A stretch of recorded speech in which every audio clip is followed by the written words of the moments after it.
Hey everyone, welcome to night 3 of our wrestling reviews. This time we are reviewing Impact's first offering of the year, Hard to Kill 2023, the first pay-per-view of the year for North America, really, because all the pay-per-views have been Japanese and the NXT wasn't really a pay-per-view. So this is our first pay-per-view really in North America of the year. Once again, 3 nights in a row. Expect a lot more wrestling content from us two, at least over the next few months. I just sent Campo over the list of what we're going through right up until May. Not excited, was I? So that means more work. We'll pay you extra Cheetos. Yes. Extra Cheetos and maybe some pomegranate Red Bull? Or do you prefer the peach? I need half and half. Okay. So with that, guys, we are going to get into our review. You did not catch the pre-show matches, did you? Yes, but I didn't pay attention to it. I just know who won. So we had Kushida against Angels versus Delirious versus Mike Bailey versus Mike. Was it Johnson? Sure. No cheeseburger in this match. No cheeseburger in this match. Sorry, Mike Jackson, not Michael Jackson, but Mike Jackson.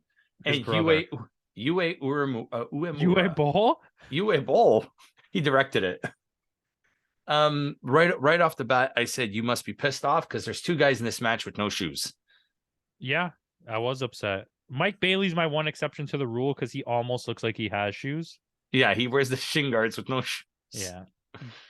And Delirious, you don't know he's not wearing shoes because he's wearing those baggy pants. That's a good point. Yeah. And Mike Jackson, I've come to the realization that he's older than my dad. Yes. He's literally a year older than my dad. I don't know how my dad is old, guys. I don't know how he was in this match. And he was good. Yeah. He took a few bumps. No, hold on. He did a tope. Yeah, did we watch? Because Great Muta barely could move. I mean, mind you, KG tried to do a moonsault, but we didn't let it happen. This guy would have done a moonsault. Oh yeah, he did a tope through the middle rope. Yeah. So that's what they do. Yeah. Go Mike Johnson or Mike Jackson, Michael Jackson. He. Yeah. Two no shoes. Sets up a feud. Kenny King takes out Mike Bailey, which sets up Kushida making Angels tap out. Kushida wins. They had to give some sort of relevance to Kushida. I think Kushida is going after Trey Mcgill, and Kushida's got to win the X Division. They got to give him something. Yeah, I think you got to make a push for him to take the title from Josh Alexander. I'll tell you why. Because he's actually a really good wrestler. Yeah, Kushida. And it seems logical that a really good wrestler would beat a really good wrestler. Yeah, well, there is the option C with that's what what's his name? Kazarian did. He traded. It's kind of like the Money in the Bank. You can trade in the X Division belt to go after the World Championship belt, and maybe that's if Kushida wins the X Division, we could see that happening. This was a good event coming out so far. Yeah, we're getting Kushida, which is important because they need to flex their roster right now with all the people that are leaving and going all around. But they still have a pretty solid roster. But we see it. We get a couple new people today, and we'll get to those when they happen. Next match is an X Division Championship match, which is Trey Mcgill against Black Taurus. Black Taurus is better than I remembered. He's not half bad. He was pretty good in that Ric Flair event. The Ric Flair event, yeah. But you would think like a gimmick like that wouldn't work, but it works. How does he do it with that? He must weigh a ton on his head. Yeah, it looks pretty heavy, unless it's like latex, like light latex. I mean, he was actually pretty decent in his match at the AAA event. That's true too. Yeah, that was one of the few. Rest of that match sucked. Yeah. Like I said, it's the gimmick shouldn't work, but it does. Taurus actually kicks out of a Meteora.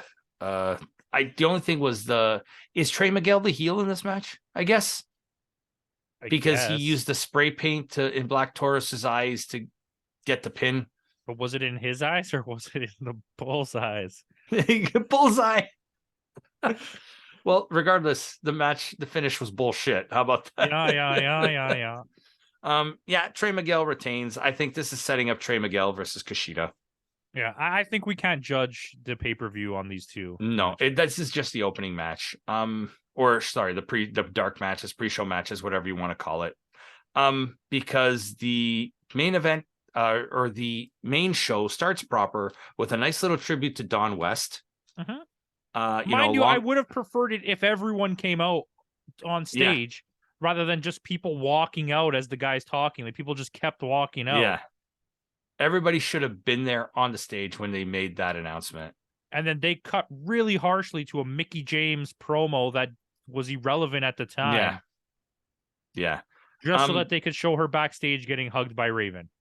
Yeah, and Tara, or whatever her name is, Victoria, who's looking like Morticia Adams married. Oh, wow, that was good. She looks like Morticia Adams as a cowboy. Yeah, exactly. But the main show starts with a banger of a match, which I was surprised that they did this match first. They're ripping pages out of AEW. This is what AEW's been doing. Yeah. Main event is a starting match. And we got Bully Ray versus Josh Alexander in a really good hardcore, whatever you want to call it, hardcore rules match, whatever. Erase the wife situation, and this was an excellent match. It was. The fact that they said she's back home in Toronto, but then is there at the show made no sense because they didn't explain that. Yeah, and also I didn't care at all. No. I did like that she flubbed up the DDT. But yes. I mean, it was a DDT, right? But then again, she's not a wrestler. But she is, but she's not like a main. She's been a wrestler in her life. Okay. She did go right into the tax. Yeah, she did. She took the tax. So he didn't take the tax. She did, which is like you're supposed to be doing the move on him. But that's fine. The one thing, there was that tack, the one thumbtack in the back of Josh Alexander's head. And that bothered me because I was like, can someone just take it out? Like, did he not? I guess the adrenaline's going through you that you don't feel it anymore. Or... But yeah, I mean... Well, Mike Bailey wouldn't have survived in this match because he wouldn't be able to walk. No, that's true. There was a lot of plunder. Good tables. Right off the beginning of the match, a powerbomb through a table. I was like, let's go. But they did not make Bully Ray look bad. Nope. It also erased the whole Tommy Dreamer situation. That was a waste of time. Yeah, that was a waste of time too. He was ineffective. Yeah, Tommy Dreamer needs a haircut. So bad. He needs a haircut. He looks like you're not 25, living at a McDonald's. Buddy. You're 50 years old. Get rid of the man bun. He looks like he's been living at a McDonald's. He's on a diet of only cheeseburgers, and his legs don't work. Yep. But other than that, like there was a 3D spot, the 3D onto the tax, every table spot was good. Yeah. Tommy Dreamer through the table was good. Mm-hmm. The splash off the ladder through the table, and then onto the tax. Like it was the match started off really strong. And see, the thing is, WWE, if they did a match like this, there'd be no blood. The blood added to the match. Yeah, it usually does. It made scenarios, but it made it feel more important. It made it feel like, oh my God, these guys are actually. That actually looks like it actually hurts. Like, you know what I mean? Like, my question to you is: the feud over? Yes. And does this segue Bully Ray into a feud with Tommy Dreamer? Oh, I hope not. I think Bully Ray is done with Impact for a while. He's going to take some time off. Yeah, I think so. And this was all just to put over Josh Alexander. Yeah. It's basically you just beat a legend now. Like we said, Josh Alexander needed to win this match in order to cement himself as one of the greatest Impact champions of all time. Yeah, he is. He's probably the greatest Impact champion of all time at this point. Yeah, I mean, close to Kurt Angle status, at least. Kurt Angle was a pretty good Impact champion.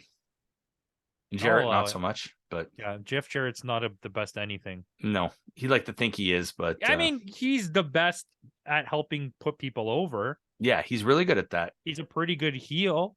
He's never been a good champion in any division that he's ever won a championship in. But this, like you said, this cements Josh Alexander, and he has to be in contention as one of the top Canadian talents out there right now.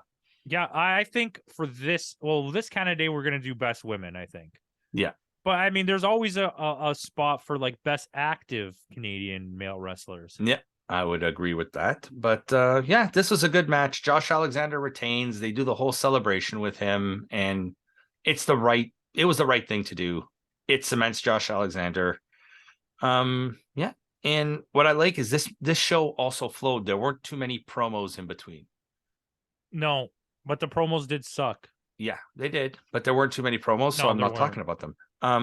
Next we have the Motor City Machine Guns against Bullet Club, against Heath and Rhino, against the major players. Let's go. Number one. Okay. Yeah. First of all, Matt Cardona.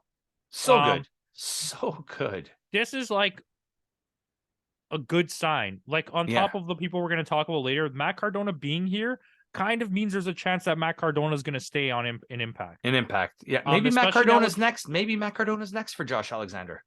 It could be. And this is like flashing off Kushida. And now that we know Bobby Fish is there, even though Bobby Fish was not here. I think Bobby Fish is going to be on the Battle of the Valley match pay-per-view. Yeah, he was at the New Japan Strong event. That's why he wasn't here. But we know that he's there. We saw Kushida. We're seeing Cardona if he stays. We do see a couple other comebacks later in the show too. Yeah, so we'll get to those when we get it. But like right now, Impact, I like that they're flexing the roster and being like, well, you know what? We do have good wrestlers. Yeah, like I mean, you have like Chris Bay and Ace Austin. These two kids are something special. They're going to be. This match was great. It was. It was absolutely fantastic. We got to put Motor City Machine Guns probably now in the top 10 greatest tag teams of all time. I said that last time. Yeah. They're double wielding right now. Yeah. Because they retain the championships. But this sets up. They're going to win something else because the plan here is to give Motor City Machine Guns the FTR push. I think they're going to get one more title. I don't know what it's going to be from, and they're going to run with those 3 tag titles for a couple months. Do you think maybe the AAA titles, or do you think they win? AAA. Yeah. It could be CMLL because I don't think they've ever wrestled in AAA, have they? No, you're right. It could be CMLL. It could be the New Japan Juniors. It could be Motor City Machine Guns versus Catch 22. It could be Ring of Honor. Mm-hmm. That's right. That could be one too. Them and the Briscoes. It could be MLW. Like, they just need 3 titles. I think that this is a team deserving. Like, they're so good. Yeah, and they need to be cemented as one of the greatest tag teams of all time. They really have are. A banger theme song too. Yeah, they do. Motor City. Like that's... Yeah. This was, and it was and this sets up Motor City Machine Guns against Bay and Austin. And once the Motor City get that push, I think they're going to do a winner take all against Austin and Chris Bay and Ace Austin are just nasty. Yeah, they work so well as a team. Like they need to never separate them. Before they teamed up, when they were solo acts, they were good, but never to the point where they are now. I enjoyed a lot of Chris Bay. I was never a big Ace Austin guy. But as he became Bullet Club and started moving up, and then when they paired him with Chris Bay, like both of these guys are great. So let's go. Exactly. The Guns retain. There's a rematch coming for sure. Like there's something in the works here with them. So it was probably one of the better matches. Like this card was actually really good, surprisingly. Impact is really getting their shit together with this kind of stuff. They probably think their pay-per-views are worthy of the money you spend. Yeah, like it's basically we may not have the talent and we may not have the production staff that some of the other companies have, but we're going to put on a good show. I just hate the stage to ring thing. I don't like when companies do stage to ring. I like there to be like a walk path. A ramp or something, not just. I hate that when it goes right from the stage right to the ring. I hate that. Yeah, which AEW did that for years. Yes, I don't like that either.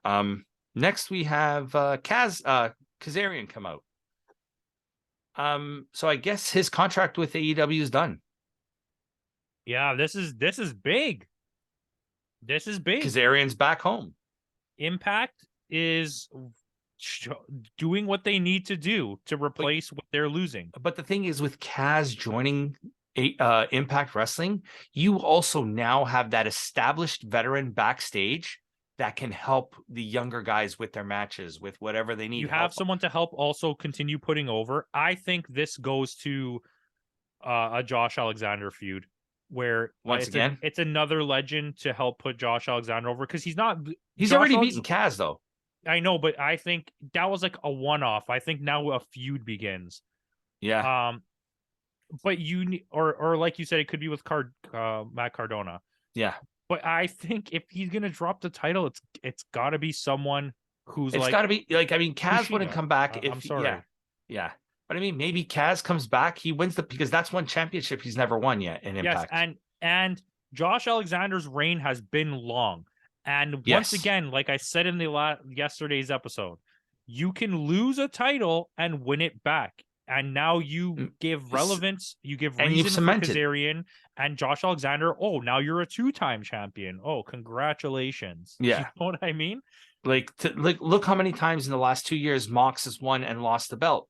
And look what it did for him. It made him an even bigger star. It made everyone around him look good too.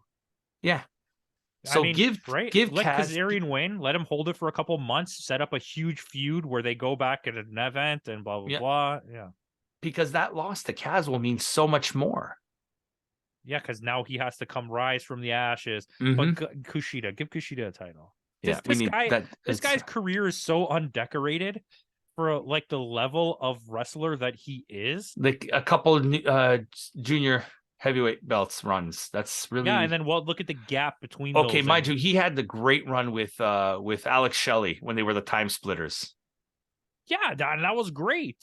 You know what? When they did a 3-way match with them with the Guns, and then they called themselves Time Machine. Yeah. Okay. So this is what I want. Okay. Are we ready? Kushida and the Guns against Omega and the Bucks. No, but that's good. I want to bring back some old like style tag teams, right? Let's get like Roppongi Vice in one corner. Let's get Time Splitters in another corner. Let's bring back some of those old tag teams that like split up. You know what I mean? And bring back maybe anybody. You know, there's so many. The Wolves, Eddie Edwards and Davey. And have a 4-way match with these companies that are allowing their people to be together. Because like, who doesn't want to see Trent Beretta and Rocky Romero come back together for like a moment? You know? Yeah. Or bring back friggin' Finn Balor and Taguchi and have Apollo 55 in one corner too. Like that'd be amazing. Sorry, I'm getting too excited. That would be amazing. But yeah, this Kaz joining Impact is huge, really huge. Like you said, replacing some of the guys that could possibly be leaving. No, I got the fourth corner, the Golden Lovers. Oh yeah, Omega and because Ibushi's pretty much done with New Japan. They don't want him there anymore. Yeah, he's gonna go to AEW. Yeah. Next match of the night: Joe Henry versus Moose. Joe Henry has a pretty cool theme song too. I believe in Joe Henry. It's so strange because it's like a love song. I don't know. This match was kind of meh to me. This felt like a buffer match. It's so weird because I don't like Moose to begin with, but like I never did either. At the last event and put on a pretty good match. Well, it was with Bubba, I think. Mm-hmm. And I was like, okay, you know what? There's something redeeming here. But then again, Bully Ray made him look like a superstar, though. He overacts so much. Yeah, like, he oversells. And like Shawn Michaels overselling. Yeah. It was such a basic ass match. Yeah. And then the callback. But listen, can we talk about the Italian elephant in the room? Let's talk about how the match ends first. He takes the belt, the referee gets distracted. When the referee's not looking, he kicks Joe Henry in the nuts and he wins the belt. Then we hear unfamiliar music, but you hear the Jumbotron and the Italian elephant. Campo, take it away. It's your boy, the Snake Master, Santino. And another local boy. It surprises me how much Canadian talent is on this roster now. First of all, I don't remember his name. The owner guy knows what he's doing. Scott D'Amore. He's the guy who runs. Yeah. He knows that because of who he is and where he's from, he can pull these Canadian guys in. Yeah. And it's not like a big deal, you know, like it's pretty I'll pay you, we'll treat you good. Like the general like feeling of the locker room and Impact is that everyone gets along.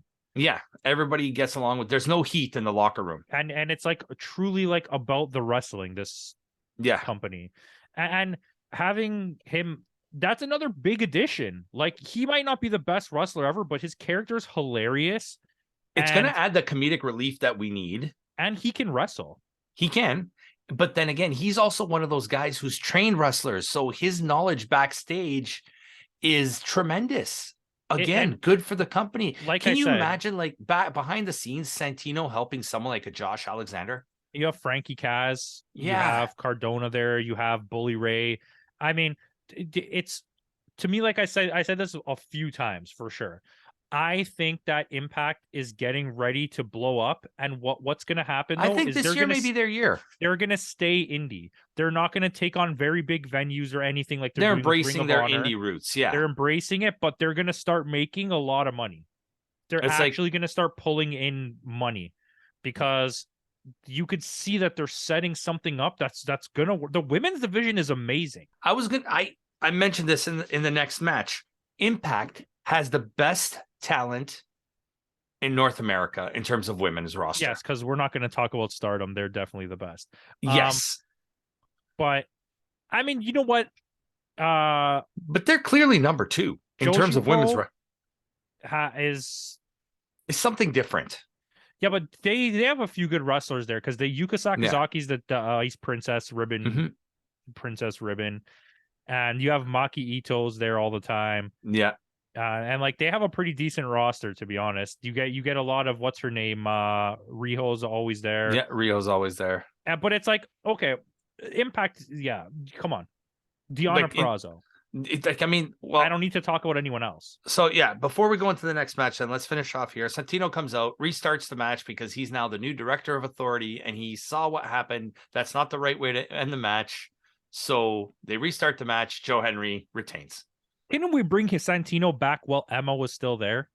Oh my God, that was the best gimmick when they were together. It was the funniest shit I've ever seen. Yeah, he'd do the power walk while she did the stupid dance. Yeah. Oh my gosh. What happened to her? She's in WWE. Yeah, but they brought her back, and I haven't seen her since. They're building some kind of thing with her and Raquel, and I don't remember the Tegan other Knox.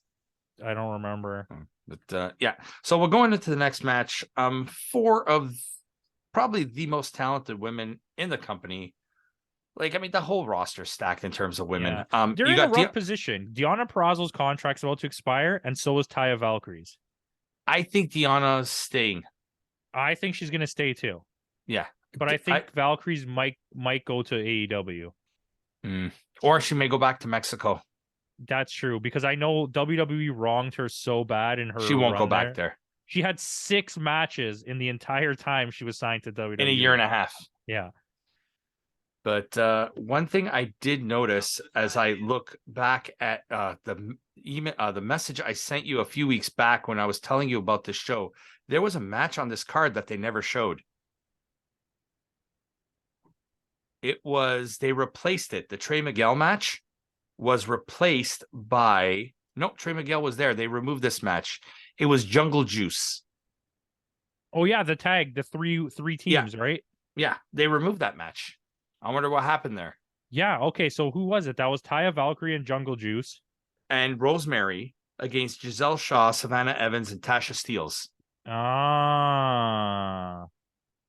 And they took out that match. I know we call her Jungle Juice. Jessica Havoc, whatever. It's Jungle Juice. It's Jungle Juice. You lost your name. I'm sorry. It's Jungle Juice now. But that's beside the point. I digress. You had 4 super talented women in the next match: Deonna Purrazzo, Masha Slamovich, Taylor Wilde, who's a Canadian wrestling legend here. Yeah. And Killer Kelly. Killer Kelly's just like the dopest shit. Like, on top of, like, I know this is like the most putty thing to say, but she's like really good looking, and she's also like a tremendous technical wrestler. Yeah. Like she's like flipping around submissions. She's got like that goth rocker look to her. Like, yeah, and she's like down for like the most hardcore shit, but then also she's rolling around on the mat with Deanna, putting each other into like submission holds. Even the stuff between, but then her and Slamovich going like beating the holy hell out of each other. Yeah, Slamovich is like another level. And the thing is, Slamovich is only 24 years old. Yeah, she looks old. It's that no, Russian but she's look. only 24. Like, I mean, yeah, she's got a whole career ahead of her. And if this is how she's starting a career, the sky's the limit for this girl. Yeah. Like if Impact can retain Slamovich for a long-term contract, they got a superstar on their hands. Yeah, and we seen I showed you that she beat the crap out of Marina Shafir. Yeah, Marina Shafir in the UF when they were both in Ultimate Invicta. Fighting. It was Invicta. Yeah. Yeah. What a kick. But yeah, she did the kick here. She pulled off a sweet kick. The first one, rubs off the face of Deanna, I believe it was. But then that second one connected. Was like, holy crap. Yeah. Like that, there was no leg slap there. That was full contact. She's so good. Like, we were not wrong about this. You after 3 matches of this, you can't tell me that Masha Slamovich is not arguably the top 5 women wrestlers in the world at this point. She's better than Deanna Purrazzo. I'm just gonna say it. And the thing is, here, this sets up something, and I think Masha might get her first championship win. She is. This is going to. Okay, so we'll talk about it when we get to the main event. Yeah, but this was a really good match, and it ended really well with her making sure she could get the pin by dropping the snowplow on top of everyone.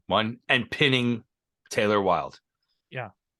Like, it was just a great finish. This is how you book a finish properly in a 4-way match. Like, you know what I mean? Like, there was very little lying on the floor. Okay, Deanna had a whole period of the match where she was just lying in the corner. But I think Deanna might be working slightly hurt too. Yeah, and this match was not about her. No, this was all about Slamovich and Kelly. Yeah, they're pushing these two because this is going to be the future of this company. Yeah, because they're both young. They're both under 30. Well, Deanna's still young too, right? Yeah. But Deanna's like the queen at this point. Yeah. The virtuosa. So Slamovich goes over, like you said, that snowplow onto everybody and then pinning the person at the bottom of that pile to get the win. Yeah, that was a good finish. Insane. Great She's finish. A boss. An absolute boss. She scares me. Yeah. I wouldn't want to run into her in a dark alley. No. She can kick my ass. Next, see those kicks? I know. Next you have, speaking of Deanna Purrazzo, you have her husband, Steve Macklin, against Rich Swann in a Atlanta street fight or whatever you want to call it. This wasn't. So this was the weakest. It wasn't bad. No, but this I think was the weakest. It took a while for me to care about the match because it was kind of just like, okay, they're fighting backstage. They came out and they went outside nothing really happened. Bit. Once they started once he threw Macklin and he hit the stuff off the barricades, he knocked all the lights off the ramp. That's when the match started getting good. Yeah. But it ended super abruptly. Swann was beating the crap out of him for the whole match, and then in 2 seconds he turned it around and won the match. Yeah. And it ends in the ring. Or no, well, on the ramp, but like it ended in that weird spot on the ramp. Yeah, like the stairs that went down. So it ended on a weird... it was a fine match. It was nothing special. Raven on commentary though wasn't my favorite. No. I don't know if he was doing it on purpose or was he really acting that stupid. I think he was just like back on the sauce. No, okay. But yeah, Raven on that's the only thing that brought the mood of this match down too was Raven on commentary. The great mood of this match. Yeah. But yeah, I mean, it was okay. It was fine. I like Rich Swann. Yeah, he's good. He's talented. He's quick. I'm not a big fan of Burt Macklin. No, FBI. For those who get that reference, comment down below.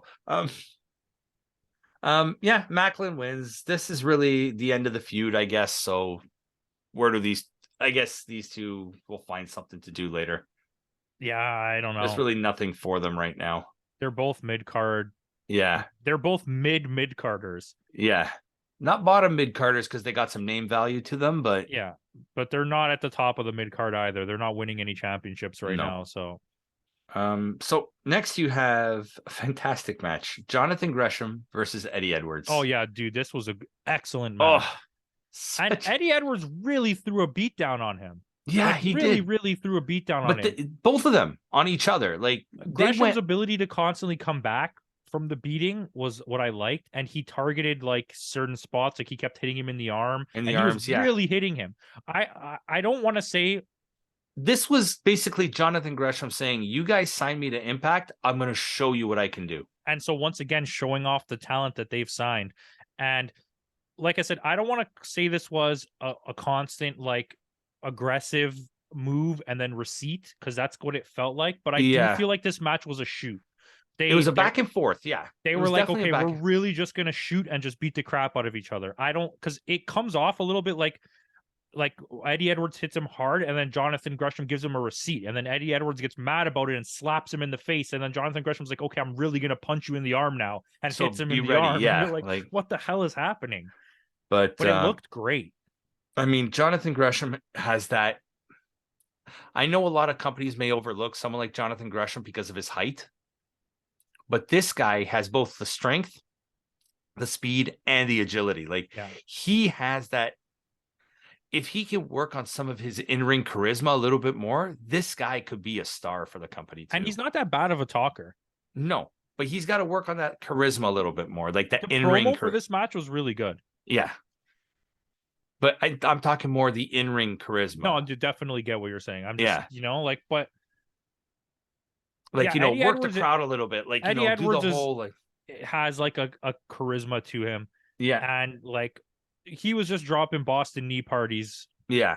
And you have like, it's a whole like, it's the, what's it called? You have like almost like a changing of the guard where it's like you got this young up and coming talent, like in Jonathan Gresham against like the grizzled veteran and Eddie Edwards, because Eddie's got to be what? He's got to be close to 40, right? I think he is 40. He just turned 39 2 weeks ago. So yeah. So Eddie Edwards is close to 40, but you could see the years have taken a toll. Like Harrison Ford said in Indiana Jones, it's not the age, it's not the years, it's the mileage. Yeah. And that boy has a lot of miles on him. Yeah, it's like Donald Glover. I'm too old for this shit. Glover. Yeah, Donald, Danny, they're all the same Glovers. Yeah. Like the the glove in the game Glover. And they're all related. Glover. Danny Glover, Donald Glover, and the glove and Glover. And if it doesn't fit, you must have quit. Exactly. Plead the fifth. But yeah, like I said, this was it's funny. This was tied for the longest match on the show with the next match, which is his wife. But I digress. This was a good match. This was a good match. And then and it was also, it didn't rely on the heel face dynamic either. These are just two guys that went in there, left it all in the ring. You know what I mean? It was no heel face dynamic. Yes, Eddie was playing a little bit more of a heel, but like he clearly wasn't the heel in this. No, and it worked. Yeah, absolutely. It really worked. And I don't know. I was not expecting to like this match as much as I did. Yeah. But it's Jonathan Gresham. Then again, we really haven't seen him put on a bad match yet. And this is really his first coming out party in Impact. So it's basically, I'm going to show you what I can do. Man, if they lock up all these women and they somehow get Cardona, this roster's nasty. Now that Vince is back, maybe Green will come back to Impact instead of signing with WWE. Oh, well, I think she signed already. Her creative's on hold, though. Yeah, so when Vince came back, her creative immediately went on hold. So we'll see. But hey, maybe they get Nick Aldis. Well, maybe not, because we'll talk about that in the next match. But the lights go off. You see some lightning strike, and then PCO returns. He is fully signed now with Impact Wrestling once again. That was cool, man.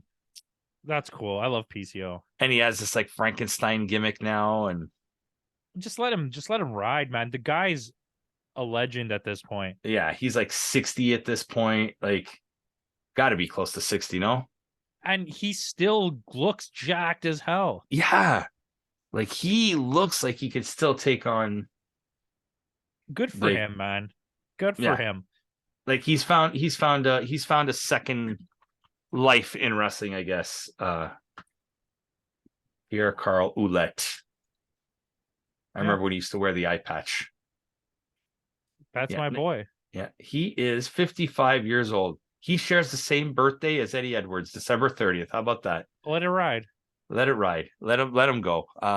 Yeah, like I mean, obviously he's not coming to win championships, but he's there to make other people look good. Fans were there for him. Yeah. As soon as the lights went out, PCO, everyone knew right away. Yeah, the lightning strikes. Yeah. Then the sand, he's just spitting sand out of his mouth like a beast, like hit him with a shovel, and he made the shovel hits look good. Yeah. Yeah, not like the Rich Swann match earlier. No, we don't talk about that. Yeah. It's still a good match. Yeah, and then now you have another veteran in the back that can put young talent over, but still make them look good. And you know, they're building. I'm telling you, this could be the year Impact takes off. It could be. Hey, they're coming back to Toronto. We got to get tickets. Tickets go on sale next week. I don't know. It's the same. It's 2 days after my wife's birthday. I guess we're taking her to Impact. I'm sure she'll love that. Hey, she's already been to NXT and AEW, so there hey, you go. You got to finish the trifecta. You got to do the trifecta, right? She went to NXT Takeover, then she went to Grand Slam. You got to Rebellion. Here we come. Where are they doing it? What else? What do you mean? What else? There's another match. Yeah, and so with that, we go to our main event of the night, which rightfully so should have been the main event. I mean, I'm not going to say no. For the way it ended, this needed to be the main event. So I have many qualms with this match. We'll talk about the match first. Okay. So it's Jordynne Grace against Mickie James, title versus career. So you already know Mickie James is not losing this match. Or she's going back to WWE. Right. Which clearly she's not. That's what I thought. But I realize that, okay, so Mickie James wins. Let's just get it out of the way. Get it out of the way. The match, a great match, though. The match was good. It had a New Japan storytelling element to it, where it was a slow build up to like a lot of kickouts and a lot of finishers getting dropped. I don't think in any world Mickie James should dominate the women's division, Jordynne Grace like that, or the women's division at all. It was really, that's what got me about this match. It's not that it was bad. It was that it was unbelievable that I watched Jordynne Grace dismantle everyone, and then Mickie James is the one that she has trouble with, even though Mickie James almost lost every single match that she just had. She had two fantastic matches against Slamovich where she absolutely got her ass handed to her almost, and still ended up on top, and then losing to Mickie James. And just powerhouse moves, right? And it was like in this match, no matter what she did to Mickie James, you couldn't keep her down. Yeah. And it got... And take nothing away from Mickie James. Like, doesn't matter how old she is, she could still go in the ring. Like, she still has the ability and the talent. 100%. Like, let's be honest, she's not like 100 years old. In New Japan, she'd still be one of the top people in the company. It's just, I didn't believe traditionally though, women's wrestlers don't make it to the point where she is at the moment. Girls, 40? They didn't. Yeah. They do now. They do now a little bit more, yes. But this would be like someone like, it's like watching Bliss versus Belair.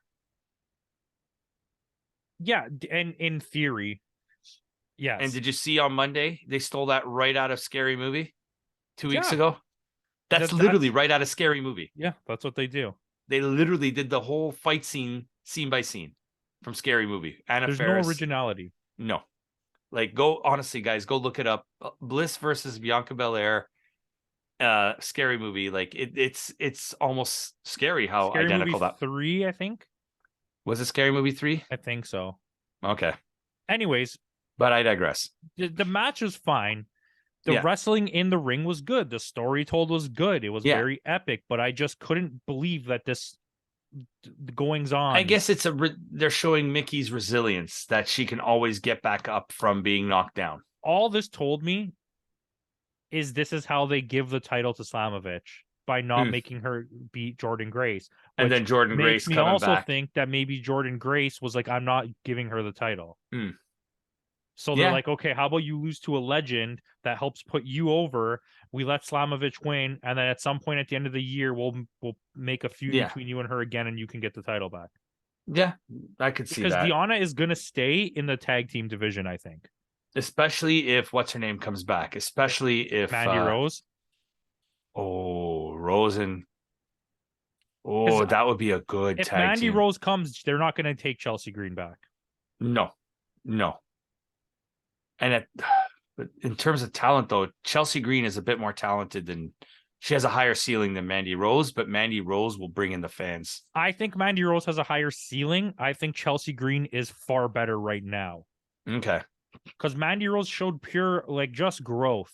Yeah. Right. In that Chelsea year. Green has plateaued kind of. She's hit this point, and it's like her creative and impact wasn't going anywhere. It was She getting was kind stale. of just, yeah. But yeah, either way, yeah.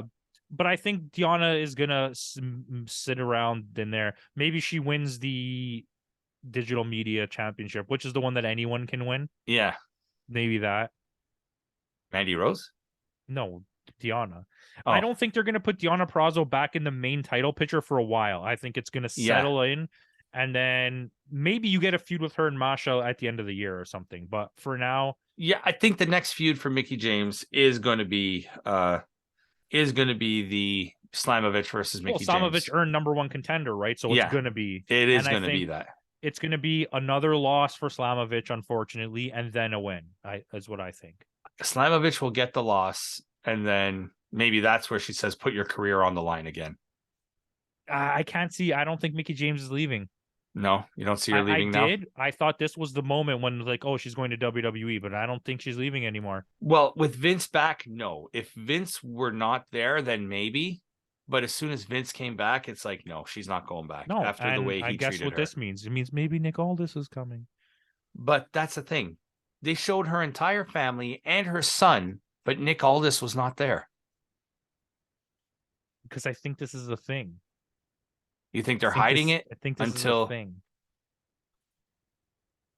Why? There's at the next pay-per-view, he's going to be like, oh, okay, well, this is the options. Let's be real. Ooh, I just thought Nick Aldis comes in. We do a mixed tag match. Jordan Grace and Jonathan Gresham, husband and wife team against husband and wife team, Aldis and Mickie James. Yeah, or you could do Deonna Purrazzo and Burt Macklin. But yeah, that's fine with me. Yeah, you could do Matt Cardona and Chelsea Green. But listen, at the end of the day, it's the end of the day. Yeah, and don't let them lose any of the main women in this roster. Yeah, keep it the way it is. This roster is stacked completely. So, rating time. Okay, well, which we didn't do on the other shows. What was your match of the night tonight? Well, the other ones we didn't really have to do that, I don't think. No. My match of the NXT night was so bad there was no match of the night. And the New Japan was pretty even. Like I said, Shingo was probably the match of that night. Yeah. I didn't really even think about this. I'm gonna say maybe the Gresham match. Maybe the Gresham match. It's either the Gresham match or the opening match. The opening match.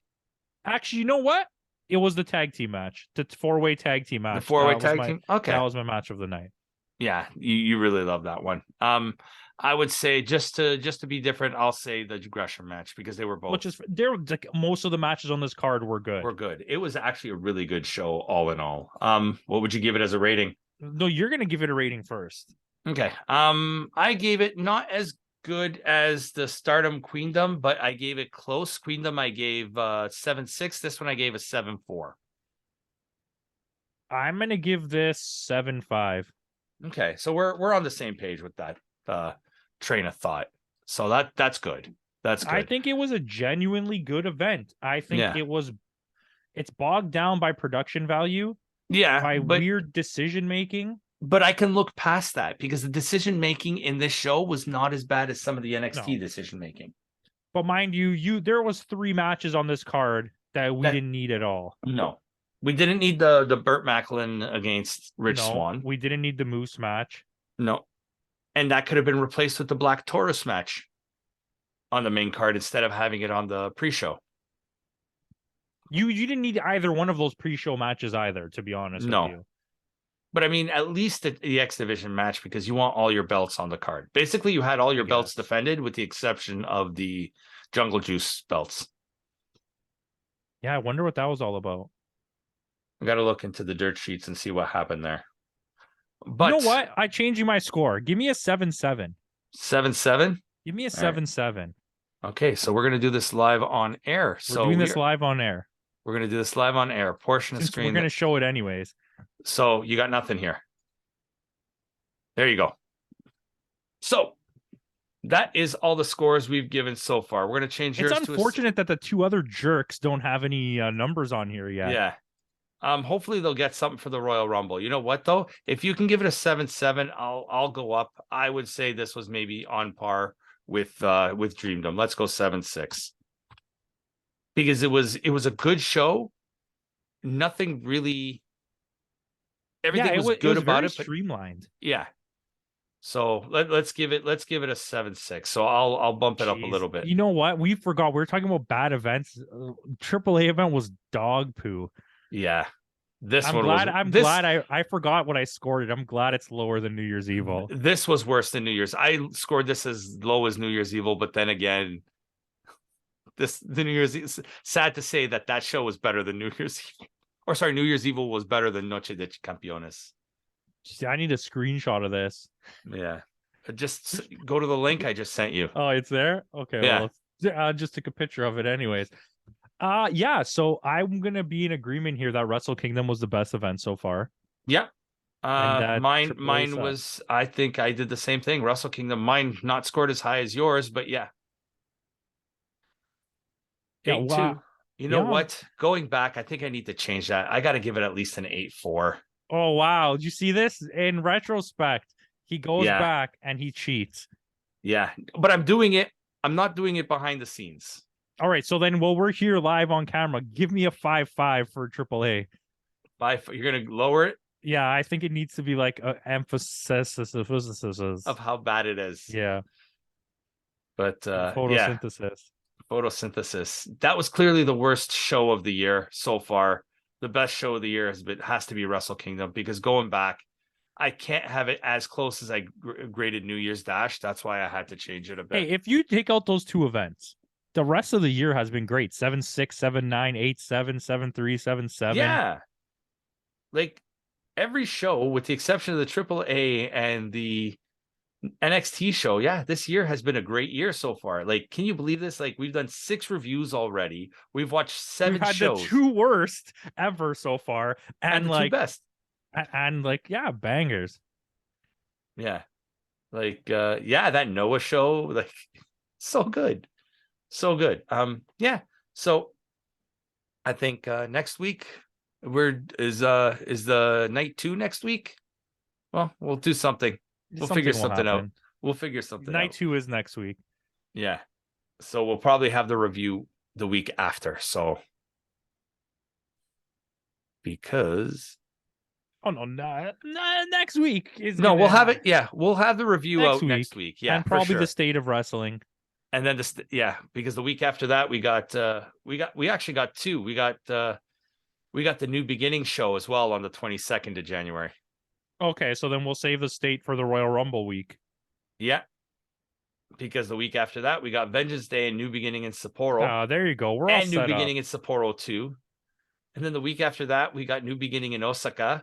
Then we got 2 on the 18th, Battle in the Valley and Elimination Chamber. Then you have February 24th, you have the No Surrender Impact. March 5th, AEW's first show of the year in Revolution. March 24th, Impact's next show, which is Sacrifice. Then April 1st, you have the NXT show and WrestleMania Night 1. And on April 2nd, you have WrestleMania Night 2. For the entire month of April, you have the New Japan Cup / New Japan Cup USA. And then in May, you have Wrestling Don Taco. They don't have a specific date for that yet. But our schedule is pretty much a review, at least one every week for the next little while. Yeah. For the next little while. I'm not upset about that. The more I get to talk about wrestling, the better it is. So, I guess with that out of the way, guys, thanks again for joining us. Join us next week for our next review, I guess, for night 1 of New Beginnings. So with that out of the way, thanks again for joining us. See y'all next week for our next review.